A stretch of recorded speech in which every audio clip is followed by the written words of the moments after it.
रोजाना सबसे पहले ये रिश्ता क्या कहलाता है सीरियल देखने के लिए हमारे चैनल को सब्सक्राइब करें। एपिसोड के स्टार्टिंग में हम देखते हैं विद्या गुस्सा कर रही होती है, तभी आर्यन आता है और बोलता है ताई साहब रहने दीजिए, वैसे भी इन लोगों के अंदर जमीर है नहीं जो आपकी डांट से जाग उठे।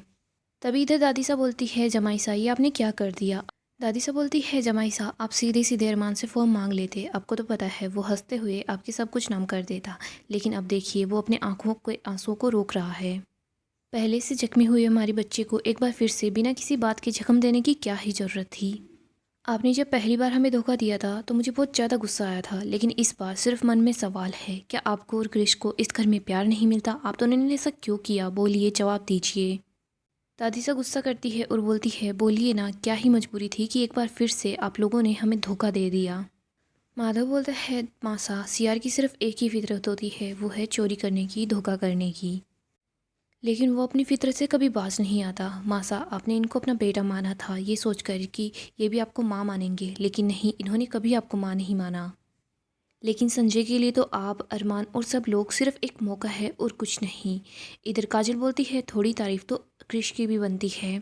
काजल बोलती है हर बाप का सपना होता है कि उसका बेटा उसके जैसा बने। फिर वो संजय को बोलती है मुबारक हो, आपका बेटा आपके जैसा ही है। जब ज़मीन खोखली होती है तो उसमें दरार पड़ जाती है, लेकिन जब इंसान ही खोखला होता है तो उसके ज़मीर में दरार पड़ती है। इन दोनों की ज़मीर में ही दरार है, इन दोनों की ज़मीर की दरार को हमारा प्यार, हमारा भरोसा कुछ भी नहीं भर सकता मासा। संजय बोलता है काजल किसी और पर इल्ज़ाम लगाने से पहले अपने हाथ साफ होने चाहिए, लेकिन नहीं, तुम्हारे और भाभी साथ तुम दोनों के हाथ तो धूल और धोखे से सने हुए हैं।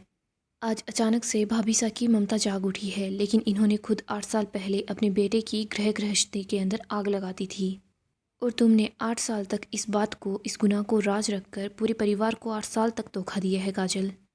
मनीषा बोलती है कम से कम जीजा सा इन लोगों को अपनी गलती का एहसास तो है ना, लेकिन आप लोगों को देखो, आप लोग ऐसे हमसे बात कर रहे हो जैसे कि हम लोगों ने कोई गलती की है। इधर क्रिश बोलता है आप सब लोग एक नंबर के सेल्फिश हो। इधर माधव बोलता है कि हाँ तू भी आ जा, तू भी बोल दे जो कुछ तुझे बोलना है। क्रिश बोलता है कि हाँ मेरा बोलना तो रह ही गया था, आप सब लोगों ने अपनी गलतियाँ की है और आप लोग गलतियाँ कर कर महान बन रहे हो और फिर हम लोगों को सुना रहे हो। मैंने और पापा ने जो कुछ भी किया सिर्फ इस परिवार के लिए किया। इधर मनीषा बोलती है कि आर्टिफिशियल जो डायमंड है ना वो कभी भी रियल डायमंड की बराबरी नहीं कर सकता, तो तू अपना मुंह बंद ही रख। संजय बोलता है मनीषा तुम ये कैसे बात कर रही हो? मनीषा बोलती है हाँ मैंने थोड़ी प्यार से बात कर ली ना। मनीषा गुस्से में बोलती है क्रिश तो अपना मुंह बंद ही रख। मनोज बोल रहा होता है जीजा सा आपने जो अरमान के साथ किया है ना। इधर संजय बोलता है कि मनोज तुम चुप रहो, मैंने अरमान के साथ कुछ भी नहीं किया है। अरमान कोई बच्चा नहीं है जो आते जाते कोई भी उसको धोखा दे देगा। अबीरा बोलती है कि बस कर दो। इधर संजय बोलता है तुम्हारी हिम्मत कैसे हुई मुझसे ऐसे बात करने की। अबीरा बोलती है झूठ बुज़दिलों की ज़ुबान होती है और बुज़दिलों के मुंह से ये हिम्मत की बात निकलना ठीक नहीं है। अबीरा संजय के पास आती है, उसके पास जो भी पेपर्स होते हैं उनको ले लेती है और फेंक देती है। इसके बाद वो क्रिस के पास आती है, क्रिस का कॉलर पकड़ लेती है। संजय अबीरा को बोलता है अबीरा क्रिस को छोड़ो। अबीरा बोलती है फूफा सा, जंगल का हुसूल होता है, सियार कभी शेरनी को नहीं धमका था और परिवार की भलाई के लिए अपनी कुर्बानी दी जाती है, परिवार की ही नहीं। संजय बोलता है मेरी बात नहीं मानी तो मत मानो, लेकिन मैंने जो कुछ किया है इस परिवार के लिए किया है। अबीरा बोलती है पीठ में छुरा घोंपने वाले मैंने बहुत देखे हैं, लेकिन पीठ पर छुरा मारकर एहसान जताने वाले पहली बार देख रही हूँ। फूफा सा आपने अरमान को झूठ बोला, उसको धोखा दिया, इन सब में परिवार का फ़ायदा कैसे हुआ? संजय बोलता है अबीरा तुम बस कर दो। अबीरा बोलती है कि आप चुप हो जाओ, सिर्फ सच को आवाज़ उठाने का हक होता है, आपकी वॉल्यूम 0 ही होनी चाहिए फूफा सा। और आप सब लोग अरमान के लिए लड़ रहे हो, लेकिन एक बार अरमान की हालत तो देख लीजिए, अरमान को इतना बड़ा सदमा लगा है, ये एक शब्द भी नहीं बोले पा रहा।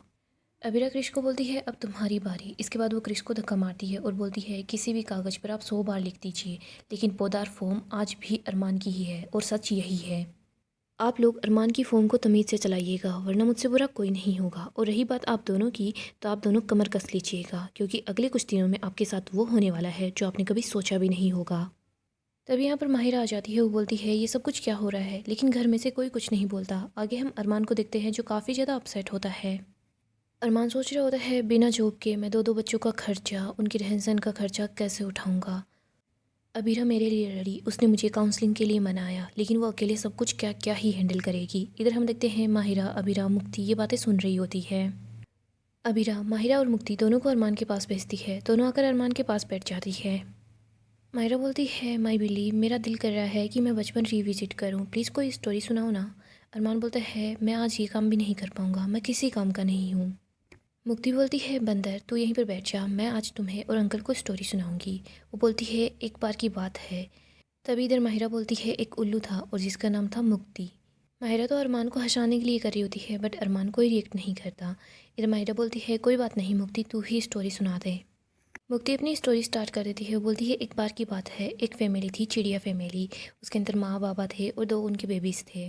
वो साथ ताना खाते थे, साथ उड़ते रहते थे, लेकिन वो जब थक जाते थे ना तो वो घर की बालकनी में आकर बैठ जाते थे। पर जो घर का ओनर था उसको वो लोग एक आंख भी नहीं सोआते थे। घर के ओनर ने तय कर लिया कि वो चिड़िया की फैमिली को सबक सिखा कर रहेंगे, इसीलिए उन्होंने बालकनी में जाल बिछाया। जैसे ही चिड़िया फैमिली वहाँ पर आई तो वो जाल में फंस गई। जैसे ही चिड़िया फैमिली जाल में फंसी तो गंदे अंकल अंदर से गन लेकर आए। माहिरा बोलती है गन लेकर आए? मुक्ति बताती है हाँ। माहिरा बोलती है उसके बाद क्या हुआ? मुक्ति बताती है कि चिड़िया पापा को बहुत ज़्यादा टेंशन हो रही थी फैमिली की। उन्होंने अपनी चोट से जाल को काटने की बहुत कोशिश की बट वो जाल को नहीं काट पाए। फिर चिड़िया पापा को रियलाइज़ हुआ कि उनकी चोट से ज़्यादा हिम्मत तो उनकी पूरी फैमिली की यूनिटी में है। चिड़िया पापा ने जाल को काटने के आइडिया को छोड़कर जाल को लेकर भागने का आइडिया सोच लिया। चिड़िया पापा को समझ आ गया था कि वो लोग इस जाल को उड़ा कर ले जाएंगे, इसीलिए चिड़िया पापा ने बोला जब मैं गो बोलूँ तो सब लोग एक साथ उड़ना। इधर तो गंदे अंकल ने अपनी गन चलाई, दूसरी तरफ चिड़िया पापा ने बोला गो। इसके बाद चिड़िया फैमिली वहाँ से उड़कर चली गई, जाल को भी अपने साथ ले गई। मायरा बोलती है वाह, बचपन के बाद मैंने आज इस कहानी को सुना है, ये बहुत अच्छी स्टोरी है। अबीरा बोलती है बेटा इस कहानी में एक महा इम्पोर्टेंट सीख भी छिपी हुई है। जब पूरी फैमिली एकजुट हो जाती है और सामने प्रॉब्लम होती है तो प्रॉब्लम के लिए भी प्रॉब्लम खड़ी हो जाती है, इसीलिए हमेशा फैमिली का साथ देना चाहिए। माहिरा अरमान को गले लगाती है और बोलती है मैं अपने बिली पापा का साथ हमेशा दूंगी। इधर अबीरा मुक्ति की तरफ इशारा करती है। मुक्ति भी अरमान के पास आती है, उसको गले लगाती है और बोलती है मैं भी आपका साथ दूंगी। माहिरा बोलती है पापा आपके पास आपके बंदर और चुकंदर दोनों हैं। अबीरा बोलती है देखो स्टोरी ख़त्म होते ही इतना क्यूट सा मोमेंट जनरेट हो गया ना, अगर ऐसा है ना तो हम हर रोज़ स्टोरी टाइम करेंगे। माहिरा बोलती है हाँ। मुक्ति भी बोलती है हाँ। मायरा बोलती है अच्छा ठीक है, स्टोरी तो सुन ही ली, अब अगर बचपन को रिविजिट कर ही रहे हैं तो मैं और पापा साथ मिलकर एक और काम किया करते थे। अरमान बोलता है नहीं आज नहीं। मायरा बोलती होती है प्लीज़ पापा। इधर अबीरा बोलती है एक मिनट, तुम दोनों ऐसा क्या करते थे? आगे हम देखते हैं अरमान बैठा होता है। इधर माहिरा और मुक्ति दोनों साथ मिलकर अरमान के बाल बनाती है, उसका मेकअप करती है। माहिरा अरमान को देख रही होती है और बोलती है कि क्या रह गया है? इधर अबीरा बोलती है शायद लिपस्टिक रह गई है। इसके बाद माहिरा अरमान को लिपस्टिक भी लगा देती है। आगे हम अरमान और अबीरा को देखते हैं। अबीरा हंस रही होती है। अरमान बोलता है तुम्हें बड़ी स्माइल आ रही है। अबीरा बोलती है कि तुम स्माइल कर रहे थे तो मेरे चेहरे पर भी स्माइल आ गई। अबीरा बोलती है अरमान हम सब तुम्हारे साथ है, तुम ज़्यादा स्ट्रेस मत लेना। अरमान बोलता है तुम भी। अबीरा गुड नाइट बोलकर वहाँ से चली जाती है। इधर अबीरा अपने कमरे में चली जाती है, दूसरी तरफ अरमान भी अपने रूम में चला जाता है। आगे हम क्रिश को देखते हैं जो काफ़ी परेशान होता है, वो काम कर रहा होता है। क्रिश यही सोच रहा होता है क्रिश तुझे एक एक लाइन को ध्यान से पढ़ना होगा क्योंकि इस बार अरमान भैया नहीं है कि जो सब कुछ संभाल लेंगे। माहिर यहाँ पर आ जाती है। वो बोलती है कि चाचू गलती तो आपसे हो गई है और आपसे बहुत ज़्यादा बड़ी गलती हो गई है। क्रिस बोलता है कि इतनी देर हो गई है, आप अभी तक सोए नहीं। मायरा बोलती है चाचू अभी भी इतनी ज़्यादा देर नहीं हुई है, गलती सुधर सकती है। क्रिश बोलता है माहिरा बेटा ये बड़ों की बातें हैं, आपको समझ नहीं आएगी। मायरा बोलती है अगर फैमिली सेट होना तो फिर पेट को भी समझ आ जाती है। आपको पता है ना मित्तन अंकल बहुत ज़्यादा बुरे हैं, प्लीज़ फ़ोन वापस पापा को दे दो। चाचू पहले की तरह सिचुएशन ठीक हो जाएगी। क्रिश बोलता है पहले कुछ भी ठीक नहीं था। मायरू बोलती है लेकिन इतना पूरा भी नहीं था, मुझे लग रहा था आप और पापा क्लोज आ रहे हो, लेकिन नहीं आप लोग फिर से दूर जा रहे हो। चाचू अपनों से दूर रहकर कुछ नहीं मिलता, मैं अपने एक्सपीरियंस से बोल रही हूँ। क्रिस माहिरा को बोलता है माहिरा मेरे और अरमान भैया के बीच में घर में और फॉर्म में कुछ बदलाव आएंगे, लेकिन एक चाचू और भतीजे के बीच कोई भी बदलाव नहीं आएगा। क्रिस बोलता है मैं तुमसे प्रॉमिस करता हूँ। माहिरा बोलती है चाचू आप मेरे साथ कितने ज़्यादा स्वीट हो, प्लीज़ पापा के साथ भी ऐसे ही स्वीट हो जाओ, उनको फ़ोन वापस दे दो। माहिरा बोलती है प्लीज़ चाचू मेरी बात मान लो। क्रिस बोलता है माहिरा देखो फ़िलहाल मुझे बहुत सारा काम है, प्लीज़ आप जाकर सो जाओ। माहिरू काफ़ी ज़्यादा अपसेट होती है। अगली सुबह हम अरमान को देखते हैं, वो सोच रहा होता है कि मैं आज ऑफिस के लिए ये पहन लेता हूँ, फिर उसको रियलाइज़ होता है कि उसको तो ऑफिस से नहीं जाना। तभी यहाँ पर माधव आता है जो कॉफ़ी लेकर आता है।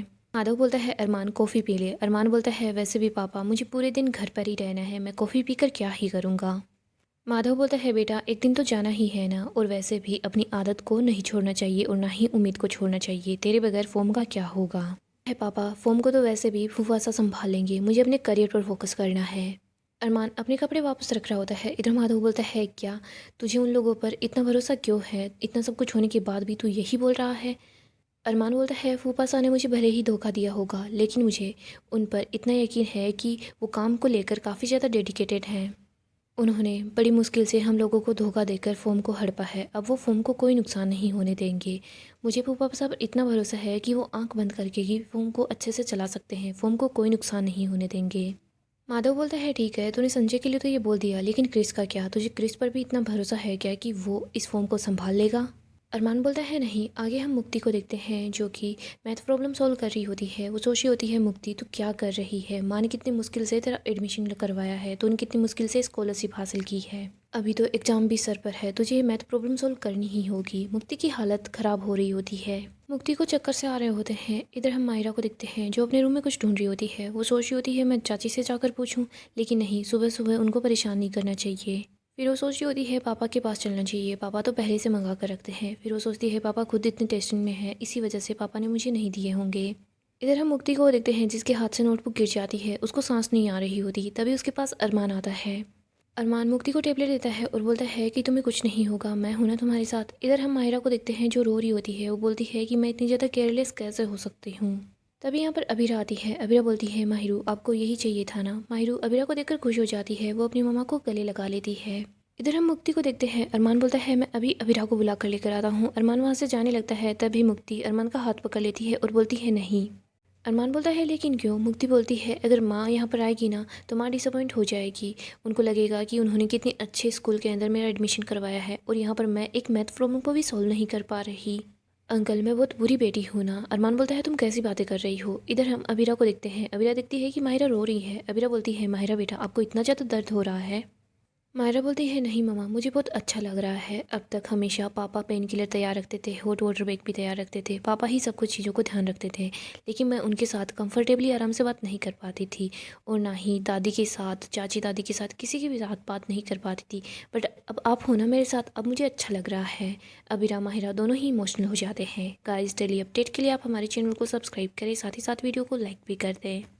गाइस अपकमिंग एपिसोड काफ़ी ज़्यादा इंटरेस्टिंग आने वाला है। अपकमिंग एपिसोड में हम देखेंगे अरमान और अबीरा फिर से थेरेपी सेशन के लिए जाते हैं। यहाँ पर इस बार अरमान बिल्कुल टाइम पर पहुँच जाता है। ये देखकर अबीरा को काफ़ी अच्छा लगता है। यहाँ पर हम देखते हैं थेरेपिस्ट बोल रही होती है कि मैं आप लोगों को एक एक बलून दूंगी और आप लोगों को इसको अपना पार्टनर समझना है और उसका 24 आवर ख्याल भी रखना है। आपको इस बलून का ध्यान रखना है। 3 दिन बाद आप दोनों वापस आएंगे और ये बलून आपके साथ होना चाहिए। अबीरा और अरमान अपने अपने बलून को ले जाते हैं। इधर अरमान के पास उसका बलून होता है। अरमान गाड़ी से जा रहा होता है। दूसरी तरफ अबीरा होती है, उसके साथ उसका बलून होता है। अबीरा ऑटो से जा रही होती है। तभी यहाँ पर ऑटो ठीक से नहीं चल रहा होता। अबीरा बोलती है भैया प्लीज़ ऑटो को ठीक से चलाओ वरना मेरा बलून उठ जाएगा। अबीरा दिखती है कि उसका बलून तो उड़ चुका है।